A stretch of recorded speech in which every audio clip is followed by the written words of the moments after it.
तारिणे निर्विशेष शून्यवादी पासाद्य देश तारिणे श्री कृष्ण चैतन्य प्रभु नित्यानंद श्री अद्वैत गदाधर श्रीवासादि गौरभक्त वृंदा हरे कृष्णा कृष्ण कृष्णा हरे हरे हरे राम राम राम हरे हरे हरे कृष्णा कृष्ण कृष्णा हरे हरे हरे राम राम राम हरे हरे हरे कृष्ण। हरे कृष्णा प्रभु। हरे कृष्णा माताजी, अलगा படிச்சீங்க. நானும் வச்சுங்க மங்களாச்சரம் பண்ணிடுறேன். ஹரே கிருஷ்ணா. ஓம் நமோ பகவதே வாசுதேவாய. ஓம் நமோ பகவதே வாசுதேவாய. ஓம் நமோ பகவதே வாசுதேவாய. ஓம் சத். ஹரே கிருஷ்ணா. வந்திருக்க எல்லாருக்கும் நமஸ்காரம். ஹரே கிருஷ்ணா மாதாஜி பிரபு. ஹரே கிருஷ்ணா. இன்னைக்கு கந்தம் 2 தவறா சொல்லிட்டேன். கந்தம் 1 அத்தியாயம் 1 பதம் 17 18 நாம இன்னைக்கு பார்த்துருவோம். சரி, இந்த பதம் மட்டும் படிங்க யாராவது. ஹரே கிருஷ்ணா மாதாஜி. 17 பதம் மட்டும் படிங்க. दस्य कर्माणि उदाराणि परिकीतानि सूरिभिः प्रकृत्नास्त्रदानानां लीलया तदत कलाः. மீனிங் படிக்கவா பிரபுஜி? இல்ல வேண்டாம், படிக்காது. ஓகே. இடத்துல பாத்தீங்கன்னா ரொம்ப அழகா இதோட மொழிபெயர்ப்புன்னு பாத்தீங்கன்னா, அவரது அதாவது பகவானுடைய உன்னத செயல் அற்புதம், கவர்ச்சியும் கொண்டவையாகும். நாரதர் போன்ற கற்றறிந்த மகாமுனிவர்கள் இவற்றை புகழ்ந்து பாடுகின்றனர். ஆகவே பல்வேறு அவதாரங்களில் அவர் மற்றும் சாகச செயல்களை பற்றி கேட்க ஆவலாக உள்ள எங்களிடம் அவற்றை கூறுவாயாக. இப்போ ஜனக முனிவர்கிட்டையும் அதாவது சூத கோசாமி கிட்டையும் ரொம்ப அழகா அங்க உள்ள முனிவர்கள் எல்லாம் கேட்க ஆரம்பிச்சிட்டாங்க. பகவானை பத்தி லீலை கேட்க ஆரம்பிச்சிட்டாங்க, அவருடைய வைபவத்தை கேட்க ஆரம்பிச்சிருக்காங்க. ரொம்ப அற்புதமா. அதுவும் முறியிலே பெருமுனி யாரு? நாரத முனி. சோ அவருடைய செயல்பாடையும் கேட்க ஆரம்பிச்சிருக்கிறாங்க. நமக்கு என்ன தெரிஞ்சது அப்படின்றத தெரிஞ்சுக்கிட்டோன்றத ரொம்ப அழகா நாமும் இந்த பதம் மூலியமா 18, 17 இந்த 2 பதம் மூலியமா நம்ம தெரிஞ்சுக்கலாம். இதுல சில பிரபுபாதா ரொம்ப அழகா நமக்கு இதுக்கு பொருளுரை கொடுக்கிறார். அதாவது என்ன சொல்ல வர்றாரு பாத்தீங்கன்னா, இதுல எல்லா அதாவது தத்துவவாதிகள், பெருமுனிகள், பிரஜாபதிகள் இவங்களை பத்தி எல்லாம் சொல்றார். இவங்க எல்லாம் நாரதர் இருக்கார், வியாச பகவான் இருக்கார், ஜெயதேவர் இருக்கார், அசித்தர் இருக்கார், பிருகு இருக்கிறார். இவங்க எல்லாமே பத்தி ரொம்ப அழகா இதுல விளக்கம் கொடுக்கிறார். அதே மாதிரி ராமானுஜர், மத்துவாச்சாரி இவங்களை பத்தி எல்லாம் சொல்றார். இவங்களாம் எப்படி பகவானுக்கு பக்தி கொடுத்தாங்கன்னு இந்த ஸ்லோகம் மட்டுமே பாத்தீங்கன்னா, இந்த பதம் மட்டும் சொல்லிக்கிட்டே போலாம். அவ்வளவு சாரம்சம் இதுல கொடுத்திருக்கிறார் சில பிரபுபாதா. ஏன்னா பகவானுடைய உன்னத செயல்கள் ரொம்ப ரொம்ப அற்புதமானது. ஒரு பக்தனுடைய எப்படி இருக்கணும், ஒரு பக்தன் இருக்கணும் அப்படின்றத தெரிஞ்சுக்கிட்டோம்னு வச்சுங்களேன், பகவானுடைய லீலை எப்படி இருக்கும்னு நம்ம பார்ப்போம். ஒரு கதை மூலியமா இதை பார்க்கலாம். முதல்ல ஒரு பக்தன் எப்படி இருக்கிறார், அதுக்கப்புறம் பகவானுடைய செயல் எப்படி இருக்கு அதை பார்ப்போமா. இந்த 2 ஸ்லோகத்துக்கும் உள்ள இந்த 2 ஸ்டோரி தெரிஞ்சாவே போதும், நம்ம வேற எதுவுமே தெரிய தேவையில்லை, அவசியமே இல்லை. பக்தியில பாத்திரம் சொல்ல போனா, ஏன்னா 2 ஸ்டோரியிலையுமே துர்வாச முனிவர் தான் ரொம்ப இதுல பாத்தீங்கன்னா ஹீரோ. அதே ஹீரோ சில நேரத்துல ஜீரோ ஆயிடுறாரு. அதையும் பார்ப்போம் ஏன் அப்படின்றத. இதுல இம்பார்ட்டன்ட் விஷயம் என்னன்னு பாத்தீங்கன்னா, சொர்க்கம் சென்றாலும் மறுபிறவி அப்படின்றத கீதையில ரொம்ப அழகா பகவான் 7லயும் சொல்றார், 8லயும் சொல்றார், 9லயும் சொல்றார். 8ல 16ல பதத்துல ரொம்ப அழகா சொல்லப்படுறார். என்ன சொல்றாரு பாருன்னா, ஓ அர்ஜுனா, பிரம்மலோகம் வரை உள்ள அனைத்து தோகங்களையும் செல்லும் அனைவரும் மறுபடியும் பிறவி எடுக்கின்றன. ஆனால் குந்தியின் மகனே, என்னை அடைபவன் இந்த என்றுமே மறுபிறவி எடுப்பதில்லை அப்படின்றார். 8ல 16ல சொல்றார். பரத்தை அடைதலை பத்தி சொல்ல போறார். நேற்று ஒரு கிளாஸ் எடுத்தோம், பேசிக் கிளாஸ். இதுல என்ன சொல்ல வர்றதுன்னு பாத்தீங்கன்னா, இந்த ஸ்டோரி பாத்தீங்கன்னா, முட்காலன்னு சொல்லிட்டு ஒரு பக்தன் இருக்கார், ஒரு முனி. அவர் அந்த குருஷேத்திரம் அந்த இடத்துல வந்து வாழ்ந்துட்டு இருக்கார், தன்னுடைய மனைவியோட வாழ்ந்துட்டு இருக்கார் முக்காலா. அப்ப அவர் வந்து பாத்தீங்கன்னா ஒரு சாது கோலத்துல வாழ்ந்துட்டு இருக்கார், பகவானுக்கு முழு நேரம் பக்தி கொடுத்துக்கிட்டு வாழ்ந்துட்டு இருக்கார். அவர் எப்படிப்பட்ட வாழ்க்கை வாழறாரு பாத்தீங்கன்னா, விவசாய நிலத்துல அறுவடை பண்றாங்க பாத்தீங்களா, அந்த அறுவடை பண்ண பிறகு அங்க கீழே கிடக்கிற தானியங்கள் இருக்கு பாருங்களா, அந்த தானியங்களை சேகரித்து கொண்டு வந்து அதை பொங்கி பகவானுக்கு பிரசாதமா கொடுத்து உணவு கொடுத்து பிரசாதமா அதை உண்றார் எவ்ரிடே. அதே மாதிரி பண்ணிட்டு இருக்கார். இதை கேள்விப்பட்ட துர்வாச முனிவர் வந்து வரார், அவரோட குடிலுக்கு வரார். வந்த பிறகு பாத்தீங்கன்னா வரும்போதே யாரையும் திட்டிக்கிட்டே வர்றார், ரொம்ப கோவத்துல வர்றார். வந்து கேட்கிறார், முக்காலா எனக்கு ரொம்ப பசிக்குது, பிரசாதம் கொடு அப்படின்னு கேட்கிறார். உட்காருங்க அப்படின்னு சொல்லிட்டு அவர் வந்து அவர் காலெல்லாம் சுத்தப்படுத்திட்டு உட்காருங்க, கன நேரத்துல கொண்டு வந்துடுறேன் அப்படின்னு சொல்லிட்டு உடனே என்ன பண்றாரு, எல்லாம் போட்டு ஆசனம் எல்லாம் அமைச்சு அவருக்கு பரிவாரம் பண்ணியாச்சு. பரிவாரம் பண்றாங்க. அவரு அகோர பசி, அந்த மாதிரி பசியில பயங்கரமா சாப்பிடுறாரு. அவரு தானியெல்லாம் பண்ணி வச்சுட்டு எல்லா உணவையும் தும்சம் பண்ணிட்டார். பண்ணது மட்டும் இல்லாம கொஞ்சம் போல மிச்சம் இருக்கு பாத்தீங்களா, அந்த மிச்சத்தையும் என்ன பண்றாரு, தன்னோட உடல் ஃபுல்லா தேய்ச்சிக்கிறார். உடல் ஃபுல்லாத்தையும் அந்த உணவை, பாயாசத்தையும் உணவையும் எல்லாத்தையும் போட்டு தலையில இருந்து கால் வரைக்கும் எல்லாத்தையும் தேய்ச்சிக்கிறார். அந்த உணவை மிச்சம் எதுவுமே வைக்கல, ஒரு பருக்கை கூட வைக்காம அவர் பாட்டுன்னு கிளம்பிட்டார். அப்போ அன்னைக்கு அவங்க மனைவிக்கும் சரி அவருக்கும் உணவு இல்லை, இருந்தாலும் அதை பொருட்படுத்தல. அவர் ரெண்டு பேருமே. ஒரு சாது வந்து சாப்பிட்டு போறார், அது வரைக்கும் அவரு அமைதியா இருந்துட்டு அவங்க என்ன பண்றாங்க, இருக்கிற கொஞ்சம் தானியத்தை திரும்பவும் வந்து அவங்க செய்யறாங்க. இந்த 15 நாளைக்கு தேவையான தானியத்தை அது எல்லாத்தையுமே துர்வாச முனிவர் அவர் சாப்பிட்டுட்டே இருக்காங்க, அந்த அம்மா சமையல் பண்ணிக்கிட்டே இருக்கிறாங்க. சாப்பிட்டு முடிச்சுட்டு அவர் பாட்டுன்னு டர்ன்னு கிளம்பி போறார். அதுக்கப்புறமா திரும்பவும் இவங்க போய் தானியம் போய் சேகரிக்கிறாங்க, அறுவடை பண்றதுல போய் தானியம் சேகரிச்சு திரும்ப கொண்டு வர. ஒரு 15 நாள் போது திரும்பவும் அதே மாதிரி வர்றார் துர்வாச முனிவர். வரும்போதே வீதியிலிருந்து வரும்போதே ஒரே சவுண்டு, வர சவுண்டு கேட்டா தெரிஞ்சிடும் எல்லாருக்குமே. வராரு, கோவப்பட்டுட்டே வருவார். சின்ன ஒரு குத்தம் செஞ்சா கூட பயங்கரமா சாபம் விடுவார். அந்த மாதிரி டைப் உள்ளவர் துர்வாச முனிவர் இல்லையா. அதே மாதிரி ஃபர்ஸ்ட் டைம் சாப்பிட்டா மாதிரி அதே மாதிரி திரும்பவும் அதே மாதிரி செஞ்சு எல்லா உணவையும் சாப்பிட்டுட்டு தானியத்தை காலி பண்ணிட்டு போயிடுறாரு. இப்போ அது மாதிரி 6 முறை பண்றாரு துர்வாச முனிவர். 6 முறையும் அதே மாதிரி பண்றாரு.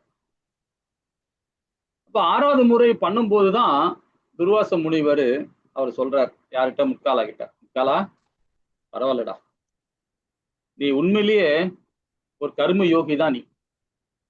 நானு இவ்வளவு விஷயம் சொல்லியும் சாப்பிடும் போதும் அது இது பண்ணும் போதும் சரி குத்தம் சொல்லிக்கிட்டே இருந்தேன், எல்லாத்தையும் சொல்லிக்கிட்டே இருந்தேன். அப்போது நீ கவலைப்படாம அந்த 2 கையை கட்டிக்கிட்டு அப்படியே நின்று பத்தியா, உன்னுடைய சேவை இருக்கு பாரு, மகத்தான சேவை. ஒரு சாது கிட்ட எப்படி நடந்துகிட்டோம்ன்றத உன்னை பார்த்தா தெரிஞ்சுக்கணும், எல்லாருமே தெரிஞ்சுக்கணும் அப்படின்ற. அதனால உனக்கு என்ன வரம் கேள், நான் உனக்கு தரேன் அப்படின்ற. அது நீங்களே சொல்லுங்க, நான் வரம் கேட்கல அப்படின்ற. ஏன்னா மோக பக்தி கிடையாது அவர்கிட்ட, பிரேம பக்தி தான் இருக்கு. பிரேம பக்தி உள்ளவன் யாருக்கையும் வரம் கேட்க மாட்டான். மோக பக்திக்காரனா வரம் கேட்பான், எனக்கு இது கொடு அதை கொடுன்னு. அவர் என்ன கேட்கிறாரு, எனக்கு அந்த இதெல்லாம் இல்லை அப்படின்றார். இல்லை, நீ சொர்க்கத்துக்கு போய் வாழ் அப்படின்ற. அது அப்ப கூட வந்து முக்காலா வந்து ஆசை இல்லை, இருந்தாலும் அப்படிங்களா அப்படின்னு சொல்லிட்டு சரியும் கூட சொல்லல, அப்படி கேட்டுக்கிட்டே இருக்கிறார். அவங்க மனைவியும் அவரும் கேட்டுக்கிட்டே இருக்கிறாங்க. அப்போ அந்த நேரத்துல அவர் குடில் வாசல்ல வந்து பாத்தீங்கன்னா ஒரு ரதம் வந்து நிக்குது. எங்க சொர்க்க லோகத்துல இருந்து வந்து ஒரு ரதம் நிக்குது, ஒரு தேவதூதன் வந்து நிக்கிறார். அப்போ உடனே தேவதூதன் உள்ள வராரு. உள்ள வந்துட்டு, முக்காலா உனக்கு சொர்க்கத்துக்கு போறதுக்கான எல்லா பிரார்த்தம் வந்துடுச்சு, அதனால நீ சொர்க்கத்துக்கு வரலாம் அப்படின்னு சொல்லிட்டு உங்களை கூட்டும் பார்த்துக்காக நான் வந்திருக்கேன், உங்களையும் உங்க மனைவியும் கூட்டும் பார்த்து வந்திருக்கேன் அப்படின்னு. அப்போ உடனே துர்வாச முனிவர் கிளம்புறார். அப்போ முக்காலா வந்து அந்த தேவதூதனை கேட்கிறார், சரி சொர்க்கத்தை பத்தி நல்லது கெட்டது எனக்கு சொல்லேன் கொஞ்சம் அப்படின்றார். அங்க என்ன என்ன இருக்கும், என்ன இருக்காது, என்ன மாதிரி பிரச்சனை, இதெல்லாம் கொஞ்சம் சொல்லுங்க, நல்லது கெட்டது சொல்லுங்க அப்படின்னு. அப்போ அவரு சொர்க்கத்தை பத்தி சொல்லணுமா அவசியமே இல்லை, அந்த அளவுக்கு சுகமான இடம் அது. அது நிறைய விஷயங்கள் அவர் சொல்றார், ஏகப்பட்ட விஷயங்கள் சொல்றார்.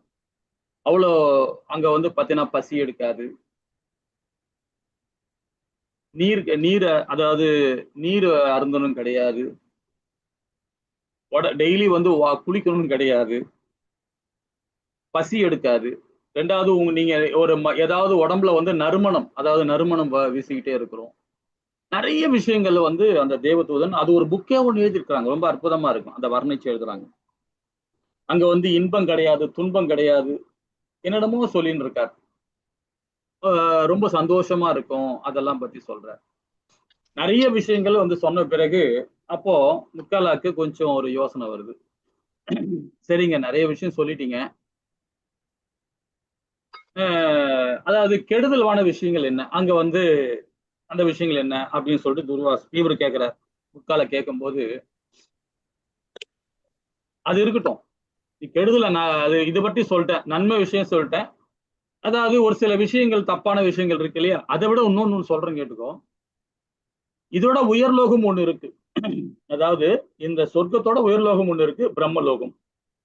அந்த இடத்துல யார் இருப்பான்னு பாத்தீங்கன்னா ரிபின்னு சொல்லிட்டு ரிபுன்னு சொல்லுவாங்க, ரிபு. அந்த தேவ தூதர்கள் அங்க இருக்கிற ஆத்மாக்கள் பாத்தீங்கன்னா இதை விட சொர்க்கத்தை விட புனிதம் அடைஞ்ச ஆத்மாக்கள் அங்க இருப்பாங்க. ஏன்னா தேவாதி தேவர்களே வந்து பாத்தீங்கன்னா அந்த லோகத்துல வாழணும்னு ஆசைப்படுவாங்க. யாரு? பிரம்ம லோகத்துல. அங்க கூட உன்னை போகிறது கூட உனக்கு அந்த அந்த இது இருக்கு, உனக்கு தகுதி இருக்கு அப்படின்றார் அந்த தேவதூதன். சரி, இந்த ரெண்டு லோகத்தை பத்தியும் சொல்லிட்டீங்க, அதுல உள்ள குறைகளை சொல்லுங்க அப்படின்னு சொன்ன உடனே அவர் குறைகள் சொல்றார். என்ன ஒண்ணுன்னா, நீ எவ்வளவு புண்ணியம் பண்ணிருக்கியோ அந்த புண்ணியத்தை தகுந்த மாதிரி தான் அங்க வாழ முடியும். அதுக்கப்புறமா திரும்ப இங்கதான் வந்தாங்க. இதே துக்காலின் தான் வந்தாங்க. அதனால அங்க என்னெல்லாம் சுகத்தை அடைஞ்சையோ அதை விட பன்மடங்கு கருமத்தை திரும்பவும் நாம இங்க வந்து அடைய வேண்டியிருக்கும். ஏன்னா இது வந்து துக்காலயம் இல்லையா அப்படின்னு சொல்லிட்டு சொல்றாரு. பூலோகம் துக்காலயம் அப்படின்றார். ஏன்னா அந்த லோகத்தை உயர்வா சொல்லிட்டு இந்த லோகத்தை துக்கமா சொல்றாரு, துக்காலயம் சொல்றாரு. சொன்ன பிறகு அப்புறம் இவர் யோசனை பண்றார். ஐயா மன்னிச்சிருங்க, எனக்கு அந்த லோகம் வேணாம், இந்த 2 லோகமே வேணாம், இந்த 6 லோகமே வேணாம், எந்த லோகமே வேணாம், எனக்கு பகவான் கிட்ட போறதுக்குள்ள வழியை மட்டும் எனக்கு சொல்லுங்க அப்படின்னு. ஆல்ரெடி நீ வந்து சொர்க்கலோகத்துக்கு துர்வாச முனிவர் வரம் கொடுத்துட்டார், எனக்கு அந்த வரம் கூட எனக்கு வேண்டாம், நான் இங்கே கூட இருந்துடுறேன், இதே துக்காலிங் தான், நான் இதுல இருந்துடுறேன், நான் இருந்து பகவான் கிட்ட போறதுதான் எனக்கு சால சிறந்தது, நாங்க 2 பேருமே பகவான் கிட்ட போயிடுவோம், அதுக்கு என்ன பண்ணணும் அப்படின்னு. ஆல்ரெடி நீ அதானே பண்ணிட்டு இருக்க, பக்தி தானே, முழுமையான பக்தி கொடுக்குற, துர்வாச முனிவர்கிட்ட வரம் வாங்குறதே பெரிய விஷயம், அப்படிப்பட்ட பக்தி சேவை நீ கொடுத்துட்டு இருக்க இல்லையா, அதுக்கப்புறம் எதுக்கு நீ வந்து கண்டிப்பா முக்தி அடைவ அப்படின்னு. எனக்கு அது போதும், எனக்கு சொர்க்கம் வேண்டாம், 6 உயர்லோகம் வேண்டாம், எந்த லோகமும் எனக்கு வேண்டாம், பகவானுடைய லோகம் வந்தா போதும், பகவான் லோகத்தை கூட நான் விருப்பப்படல, நான் அதுக்காக பிரதிபலன் எதிர்பார்க்காம இந்த பக்தியை நான் கொடுக்குறேன் அப்படின்றார். சோ நம்ம வந்து ஒரு நரனா இருக்கிறோம், நம்ம எல்லாமே நரன் மனிதர்களா இருக்கிறோம், ஒரு ஜீவராசியா வாழ்ந்துட்டு இருக்கோம், நாம இந்த நிலையில பக்தி தான் நம்ம கொடுக்கணும். அதுதான் இங்க சீல பிரபுபாதா சொல்றாரு. எவ்வளவு பேர் ஞானிகள்லாம் இருக்கிறாங்க, எத்தனை பேர் சொல்றாரு பாருங்க. அதாவது சீல நாரதர், வியாசர், வால்மீகி, தேவர், அஷித்தர், அதே மாதிரி மத்வாச்சாரி, ஸ்ரீ சைத்தன்ய மகாபிரபு, ராமானுஜர், விஷ்ணு சுவாமிகள், இது மாதிரி ஏகப்பட்ட பேர் சார். அதாவது பாலதேவரோட வழி, அவருடைய இதெல்லாம் படிச்சோம்னா இன்னும் அற்புதமா இருக்கும். பாலதேவரோட வரலாறு படிச்சோம்னா அவ்வளவு அற்புதமா இருக்கு. அவரும் 12ஆம் நூற்றாண்டுல வாழ்ந்தவர் தான். அவரு மனைவியும் கணவனும் ஒன்னா போவாங்க. எப்படி ஐயனும் பார்வதியும் லோகத்துக்கு போவாங்களோ அதே மாதிரி லட்சுமி நாராயணன் எப்படி வைகுந்தந்து இருக்காங்களோ, ஐயனும் பார்வதியும் எப்படி இருக்காங்களோ அதே மாதிரி பாலதேவரும் பத்மாவதியும் அந்த 2 பேருமே ஜோடியா உள்ள போனவங்க பகவான் லோகத்துக்கு. அவரை பத்தி சொல்லிக்கிட்டே போலாம். மத்வாச்சாரி, அவரை பத்தி சொல்லிக்கிட்டே போலாம். ஏன்னா அந்த மாதிரி மகான்கள் வாழ்ந்த லோகம் இது இல்லைங்களா. அப்ப நம்ம எப்படிப்பட்ட வாழ்க்கையை வாழணும் பாருங்க. இந்த இடத்துல பாருங்க 18வது பதம் பாருங்க. அவருடைய உன்னதமான பகவானுடைய உன்னதமான சேவையை பாத்தீங்கன்னா இதுவும் ஸ்ரீமத் பகவத்கீதையில ரொம்ப அழகா சொல்லப்பட்டிருக்காங்க இல்லைங்களா. ஸ்ரீமத் பகவத்கீதை படிச்சாவே போதும், அவ்வளவு சாராம்சம் இருக்கு, அதுல புரிஞ்சுக்கலாம். இதுல என்ன சொன்ன, இறைவனின் கடமை, பகவானுடைய கடமையை பத்தி சொல்றாரு. அதாவது 3வது அத்தியாயத்துல 22வது பதத்துல என்ன சொல்லப்படுதுன்னா, பிதாவின் மகனே, உலகிலும் நான் செய்ய வேண்டிய கடமை எதுவுமே இல்லை, எனக்கு தேவையோ நான் அடைய வேண்டியதோ எதுவுமே இல்லை, இருந்தும் நான் விதிக்கப்பட்ட கடமையில் ஈடுபட்டு இல்லைங்களா? இந்த பௌதீக உலகத்தை படைத்தும் ஆன்மீக உலகத்தையும் படைத்தையும் தன்னுடைய கடமையை அவர் சரிவர பண்றார். அவருடைய கடமை என்னன்னு பார்ப்போமா? ஒரு சமயம் பார்த்தீங்கன்னா துவாரகால பகவான் வந்து அரசாண்டு இருக்கும் போது, யாரோ மியூட் பண்ணீங்க கொஞ்சம். ஹரே கிருஷ்ணா.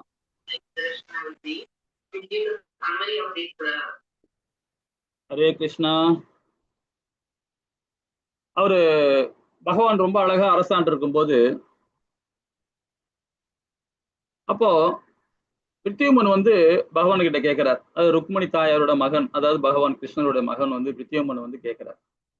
என்ன கேட்கிறாரு பாத்தீங்கன்னா, நான் ஒரு சாது கிட்ட சேவை பண்ணிட்டு இருந்தேன், அவர் ரொம்ப கோவப்படுறாரு, நான் அதோட பொறுத்துக்கிட்டு தான் நான் சேவை பண்ணேன், எப்படி ஒரு சாது கிட்ட எப்படி நடந்துக்கணும் அப்படின்றத பகவான் கிட்ட வந்து கேட்கிறார் பிருத்திவிமன். அவருடைய மகன் வந்து கேட்கிறார், ருக்மணி தாயாரோட மகன் வந்து கேட்கிறார். அப்ப பகவான் அது விரிவா சொல்றார். என்ன சொல்றாரு பாத்தீங்கன்னா,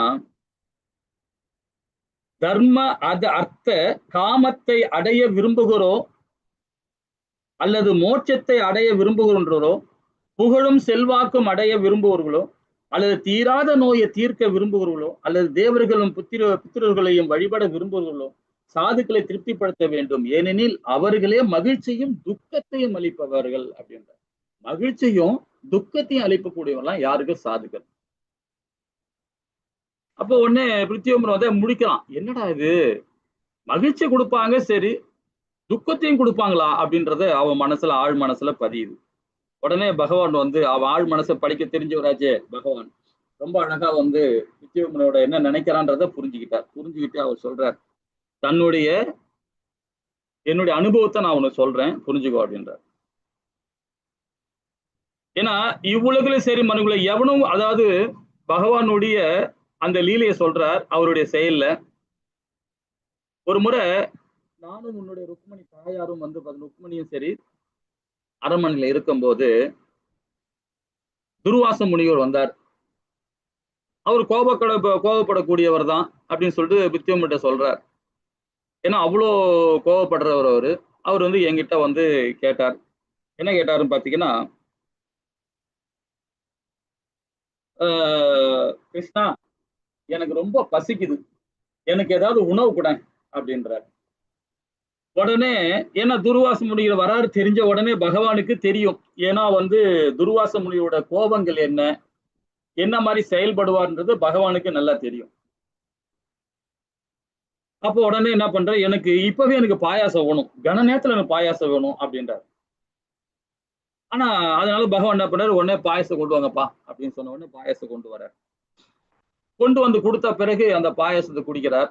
ரொம்ப அருமையான பாயாசம், ரொம்ப நல்லா இருக்கு கிருஷ்ணா, ரொம்ப நல்லா இருக்கு கிருஷ்ணா பாயாசம் அப்படின்னு. சரி, அதுல கொஞ்சம் மிச்சம் வச்சிடுறாரு அந்த பாயாசத்துல. அந்த பாயாசத்தை என்ன பண்றாரு, கிருஷ்ணா உன் தலையில இருந்து கால் பாதம் வரைக்கும் தடவிக்கும் அந்த பாயாசத்தை. அவரு குடிச்ச பாயாசத்தை பகவான் என்ன பண்றாரு, சரி ஓகே அப்படின்னு சொல்லிட்டு அவர் உடம்பு ஃபுல்லா, உடம்பு கை கால் எல்லாம் தேய்ச்சி குளிச்சு எல்லாத்தையும் இது பண்ணிக்கிறார். இது மாத்திரம் இல்லாம ருக்மணின்னு சொல்றாரு, நீயும் தேய்ச்சிக்கோ அப்படின்னு. அவங்களும் என்ன பண்றாங்க, அவங்களுக்கும் தடவிக்கிறாங்க, உடம்பு ஃபுல்லா தடவிக்கிறாங்க. தடவிக்கு மாத்திரம் இல்லாம அவர் வந்த ரதம் வந்து இல்லையா, அதாவது துர்வாச முனிவர் கொண்டு வந்த ரதம் இருக்கு பாருங்க, அந்த ரதத்துல அங்க உள்ள குதிரையை எடுத்துட்டு ருக்மணி தாயார அந்த கட்டி விட்டார், குதிரை இருக்கிற இடத்துல கட்டி விட்டார். கட்டி விட்டு இதையும் பகவான் கிருஷ்ணன் பார்த்துக்கிட்டு தான் இருக்கிறார். அந்த ரதத்துல உடனே ஓட்ட ஆரம்பிச்சிட்டார். அவங்க அதை பத்தியும் கவலைப்படல, யாரு ருக்மணி தாயார் அதை பத்தியும் கவலை, பகவானும் அதை பத்தி பார்த்துட்டு தான் இருக்கிறார், எதுவும் சொல்லல. ஏன்னா அவருடைய கோபம் தெரியுமே இல்லைங்களா. அவரு ருக்மணி தாயை அதையும் அதை பொருள்படுத்தல, அவங்களால முடிஞ்ச வரைக்கும் அந்த ரதத்தை இழுத்துட்டு போறாங்க. அப்போ ஒரு இடத்துல கல்லும் முன்னுமா அப்படி கிடக்கு. அப்ப கூட பாத்தீங்கன்னா அது இல்லாம வெறுங்காலில் போகணும், செப்பல் போடக்கூடாது, அந்த இது போடக்கூடாது, வெறுங்காலில் தான் போகணும். அப்படி என் தாயார் என்ன பண்றாங்க, போறாங்க, இழுத்துன்னு போறாங்க. இழுத்துக்கிட்டு போயிட்டு வந்த பிறகு பகவான் கிட்ட எல்லாம் முடிச்சு திருப்பியும் அரண்மனைக்கு வரார். பகவான் கிருஷ்ணர் பரமாத்மா இருக்கிறதுல வரார். வந்த உடனே கேட்கிறார் துர்வாச முனிவர், நீங்க 2 பேருமே உயர்ந்த ஸ்தானத்துல வருவீங்க. கிருஷ்ணா, உங்ககிட்ட ஒரு சின்ன குறைபாடு இருந்தது கிருஷ்ணா அப்படின்னு பகவான்கிட்ட சொல்றாரு. என்ன குறைபாடு கண்டீங்க அப்படின்னு கேட்கிறாரு. நான் கொடுத்த அந்த பாயாசத்தை, எச்ச பாயாசத்தை உடம்பு ஃபுல்லா தேய்ச்சிக்கிட்டியா, ஆனா உன் கால் பாதத்துல ஏன் தேய்ச்சிக்கல அப்படின்ற. அது ஒரு லீலை தானே இல்லையா? உன்னுடைய உடல் ஃபுல்லா பொலிவடையும். நான் குடிச்ச அந்த பாயாசத்தை குடிச்சனால உடம்பு ஃபுல்லா பிரகாசப்படும். ஆனா உன் கால் பாதத்தை தேய்க்காதனால இதால இந்த கால் பாதத்தால நீ இறக்கப்படுவாய் அப்படின்றார் துர்வாச முனிவர்.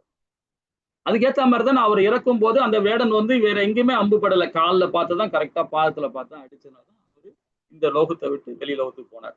அவருடைய லோகத்துக்கு போனார் பகவான். ஆனா ருக்மணி தாயி உடம்பு ஃபுல்லா தேய்ச்சிக்கிட்டாங்க. நீங்க 2 பேருமே இந்த மனித உடல் கிடைச்சி, ரொம்ப அற்புதமான உடல் கிடைச்சி நீங்க உங்க லோகத்துக்கு நீங்க போவீங்க அப்படின்றத வாழ்த்திட்டு அவர் போறார். அதை பித்தியமுனனுக்கு ரொம்ப அழகா சொல்றாரு பகவான். அந்த சாது வந்து இன்னும் நிறைய கொடுமைலாம் பண்ணியிருக்கிறார். யாரு? துர்வாச முனிவர் பகவானையும் சரி, ருக்மணி தாயையும் சரி, உன் தாயாரையும் என்னையும் அந்த அளவுக்கு அவரு சொல்ல கொடுத்தார், துன்பத்தை நிறைய கொடுத்தார். அதெல்லாம் நாங்க பொறுத்துக்கிட்டு நாங்க செஞ்சிருக்கோம். அந்த பணிவிட அவர் செஞ்சு, அந்த மாதிரி சாதுகளுக்கு நாம சேவை பண்ணணும் அப்படின்றார். இதுல என்ன தெரியுதுன்னு பாத்தீங்கன்னா, அவருடைய கடமையை அவர் தெளிவா பண்றார் பகவான். பகவானால அப்படி நினைச்சா போதும், துர்வாச முனிவர் பஸ்மம் ஆயிடுவார். அதே துர்வாச முனிவர் சக்கராயத்துல வச்சு அவரை தேத்திட்டு வர்றார். அது வேற ஸ்டோரி இல்லைங்களா?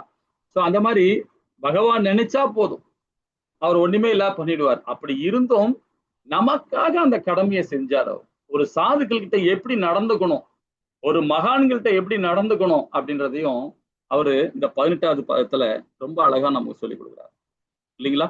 அதுல 18ல பாருங்க, அது என்ன சொல்றாரு? வேகமான சுதரே, பரமபுருஷரின் பல வகையான அவதார கதைகள் தயவு கூர்ந்து எங்களுக்கு விரிவாக பரம பாலுனரான பகவானி இத்தகைய மங்களகரமான சாகசங்களின் திருவடையிலும் அவரது அந்தரங்க சக்தியால் நிறைவேற்றப்படுகின்றன. பகவானுடைய லீலைகள் சொல்லிட்டே போலாம். இது ஸ்ரீமத் பகவத்கீதையில 3வது அத்தியாயத்துல 22வது பதத்துல சொல்லப்பட்டிருக்கு. நம்ம எந்த லோகங்கள் போனாலும் நம்முடைய செய்ய வேண்டிய கடமையை நாம சரி வரணும். பகவான் எப்படி அவருடைய கடமையை அவர் செய்யறார். எப்பெல்லாம் அதர்மம் தலை தூக்குதோ அப்பெல்லாம் தர்மத்தைக்காக பகவான் ஒரு அவதாரம் எடுக்கிறார். அது மாதிரி நாமளும் எந்த அதர்மம் செய்யாம சாதுகளுக்கும் குருகளுக்கும் குருமார்களுக்கும் நம்முடைய பணிவான சேவையை நம்ம கண்டிப்பா செய்யலாம். இப்ப கூட பாத்தீங்கன்னா சென்னை இஸ்கான்ல கூட நம்முடைய குரு மகாராஜா இருக்கிறார். இங்க 1 மாசம் ஃபுல்லா இங்கதான் இருக்க போறார். இந்த மாசம் ஃபுல்லா. அதனால யாரெல்லாம் சேவை பண்ற மனப்பான்மை இருக்கோ கண்டிப்பா அவருக்கு வந்து சேவை பண்ணுங்க. அவரை பார்க்கறதே பெரிய விஷயம் இல்லைங்களா? ஹரே கிருஷ்ணா. சரி, இதோட இந்த கிளாஸ் நிறுத்திப்போம். ரொம்ப அற்புதமா இந்த 1/2 மணி நேரத்துல என்ன சொல்லணுமோ அது நம்ம சொல்லியாச்சு, பூர்ணமா சொல்லியாச்சுன்னு நினைக்கிறேன். ஹரே கிருஷ்ணா. வாஞ்ச கல்பத்தராய கிருப சிந்தே ஜெய் ஸ்ரீ கிருஷ்ணா சைத்தன்யா பிரபு நித்யானந்த ஸ்ரீ அத்வைத கதாதார சிவாசாதி கௌர பக்த விருந்துக்கு ஜெய். ஹரே கிருஷ்ணா கிருஷ்ணா கிருஷ்ணா ஹரே ஹரே, ஹரே ராம ராம ராம ஹரி ஹரி. ஹரே கிருஷ்ணா. ஏதாவது டவுட் இருந்தா கேட்கலாம். ஹரே கிருஷ்ணா மாதாஜி பிரபு. ஹரே கிருஷ்ணா பிரபுஜி.